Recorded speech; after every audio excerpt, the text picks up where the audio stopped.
Details చూస్తే AP assembly స్పీకర్గా Narsipatnam MLA Ayyanna Patrudu ఏకగ్రీవం అయ్యారు.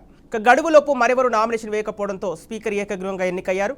ఎన్డీఏ కూటమి తరపున దాఖలైన ఒకే ఒక్క నామినేషన్ ఆయనదే కావడంతో స్పీకర్గా అయ్యన్న పాత్రుడు ఎన్నిక లాంఛనమే అయింది.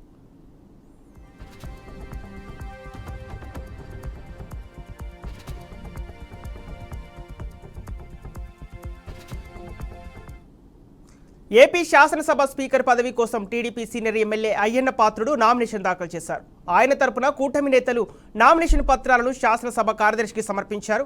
ఈ కార్యక్రమంలో డిప్యూటీ సీఎం పవన్ కళ్యాణ్, మంత్రులు నారా లోకేష్, అచ్చెన్నాయుడు, పయ్యావుల కేశవ్, నాదెండ్ల మనోహర్, సత్యకుమార్ పాల్గొన్నారు. శనివారం ఉదయం 11 గంటలకు స్పీకర్ ఎన్నిక నిర్వహించనున్నారు.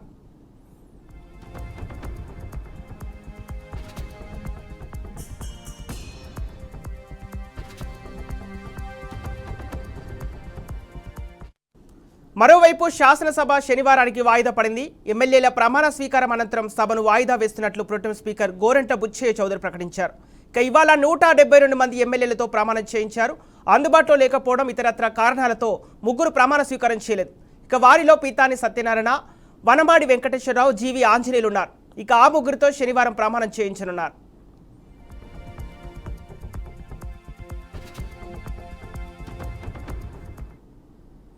దీనికి సంబంధించిన పూర్తి డీటెయిల్స్ అమరావతి బ్యూరో చీఫ్ ఏడుకొండలు ఫోన్ ద్వారా సిద్ధంగా ఉన్నారు. ఏడుకొండలు, ఈరోజు 172 మంది ఎమ్మెల్యేలతో ప్రమాణ స్వీకారం చేసినట్టు తెలుస్తోంది. అయితే ఇంకా ముగ్గురు ప్రమాణ స్వీకారం చేయడం వెనుక కారణం ఏంటి? స్పీకర్ని ఎప్పుడు ఎన్నుకునే అవకాశాలు కనిపిస్తున్నాయి? అప్డేట్స్ ఏంటి? సంపత్, ఈ రోజు ఉదయం 9:46 ప్రారంభమైనటువంటి ఏపీ అసెంబ్లీలో ఇటు ప్రోటెం స్పీకర్ గా నిన్న ఏదైతే అటు గవర్నర్ సమక్షంలో ప్రమాణ స్వీకారం చేసినటువంటి గోరంట్ల బుచ్చయ్య చౌదరి రాజమండ్రి రూరల్ ఎమ్మెల్యే వరుసగా 7 సార్లు గెలుపొందిన నేపథ్యంలో ఆయనకు ప్రోటెం స్పీకర్ గా కూడా అవకాశాలు ఇచ్చారు. అయితే ఈ నేపథ్యంలోనే ఈ రోజు ఆయన మొత్తం అసెంబ్లీలో 172 మంది ఎమ్మెల్యేలతోటి ప్రమాణ స్వీకారం చేయించారు. అయితే కొంతమంది అందుబాటులో లేనటువంటి ముగ్గురు, జీవి ఆంజనేయులు, అలాగే ఇటు పీతాని సత్యనారాయణతో పాటు వనమాడి వెంకటేశ్వరరావు అలియాస్ కొండబాబు కాకినాడ ఎమ్మెల్యే, ఈ ముగ్గురు కూడా హాజరు కాలేదు. అయితే వాస్తవానికి ఇటు వనమాడి వెంకటేశ్వరరావు ఈ గతంలో కూడా టీడీపీ నుంచి గెలుపొందారు. అలాగే 2014లో ఆయన ఎమ్మెల్యేగా చేశారు. అలాగే 2019లో కాకినాడ నుంచి ఓడిపోవడం జరిగింది. అలాగే ఇటు ఆసంట ఎమ్మెల్యే అయినట్టు పీతాని సత్యనారాయణ గతంలో అటు వైసీపీ కాంగ్రెస్ ప్రభుత్వంలో 2 సార్లు మంత్రిగా చేశారు. అలాగే టీడీపీలో కూడా ఆయన మంత్రిగా చేసినటువంటి పరిస్థితి. అయితే 2019లో ఓడిపోయారు. ఇప్పుడు 2024లో మరొకసారి తిప్పారు. అయితే వారికి సాధారణంగా మంత్రి పదవి దక్కలేదనేటువంటి ఒక ఏదైతే కొంచెం బాధ ఉన్నదనేది ఒక వార్త అయితే వినిపిస్తుంది. కానీ వారు అందుబాటులో లేకపోవడం వల్ల ఈ రోజు రాలేకపోయామని, రేపు వచ్చి ప్రమాణ స్వీకారం చేస్తామన్నట్టుగా కూడా తెలిపినట్టు తెలుస్తుంది. అయితే దీనికి సంబంధించి ఈ రోజు ప్రోటెం స్పీకర్ ఏదైతే ఈ రోజు 172 మందితో ప్రమాణ స్వీకారం చేయించారో, అయితే రేపు శాశ్వత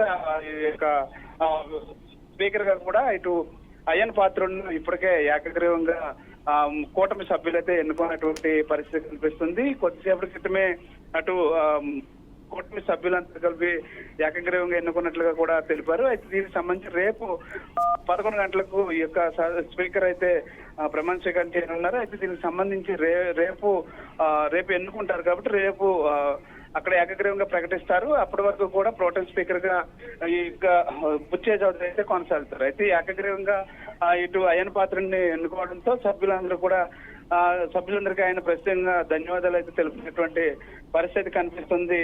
సంపత్, ఏడుకొండలు, ఇప్పుడు అటు ఉత్తరాంధ్రలో కానీ ఇటు చిత్తూరు జిల్లాలో చాలా మంది సీనియర్లకు మంత్రి పదవి దక్కలేదు. అలాగే వారు తీవ్ర అసంతృప్తిలో ఉన్నట్టు తెలుస్తోంది. స్పీకర్ పదవి విషయంలో కూడా అసంతృప్తి మిగిలినట్టు తెలుస్తోంది. భవిష్యత్తులో టీడీపీ అధిష్టానం వారికి ఎలాంటి పదవులు ఇచ్చే అవకాశం ఉంది? బుజ్జగింపు ప్రయత్నాలు ఏమైనా చేస్తుందా? అంటే ఇప్పటికే ఏదైతే ఇటు కూటమి సభ్యుల్లో చాలా మంది సీనియర్ నేతలు ఉన్నారు. అయితే ఈసారి 15 మందికి కొత్త వాళ్లకు మంత్రి పదవులు దక్కడం ఇది ఖచ్చితంగా సీనియర్లను అయితే కొంతవరకు కూడా నిరాశపరిచింది. అయితే ఈసారి ఏదో ఒక ఇప్పుడు ప్రస్తుతం ఉన్నటువంటి నామినేటెడ్ పదవుల్లో ఏదో ఒక పదవిని గౌరవించేలా కూడా చంద్రబాబు నాయుడు అన్ని ఇప్పటికే ఇది రూపకల్పన చేస్తున్నారు. దీనికి సంబంధించి ఒక్కొక్కరుగా కొన్ని పదవులు అయితే చెప్పినటువంటి పరిస్థితి. ఆంధ్రప్రదేశ్ వ్యాప్తంగా అత్యధిక మెజార్టీ 95,000 మెజార్టీతో గెలుపొందినటువంటి పల్లా శ్రీనివాస్ కు రాష్ట్ర అధ్యక్ష పదవి ఇవ్వడం జరిగింది. అలాగే మరికొంతమందికి కూడా అదే రీతిలో కొన్ని ఉన్నతమైనటువంటి నామినేటెడ్ పదవులు ఇచ్చేందుకు ఆయన అయితే సిద్ధంగా ఉన్నట్లు తెలుస్తుంది. Okay right, thank you Yedukondalu.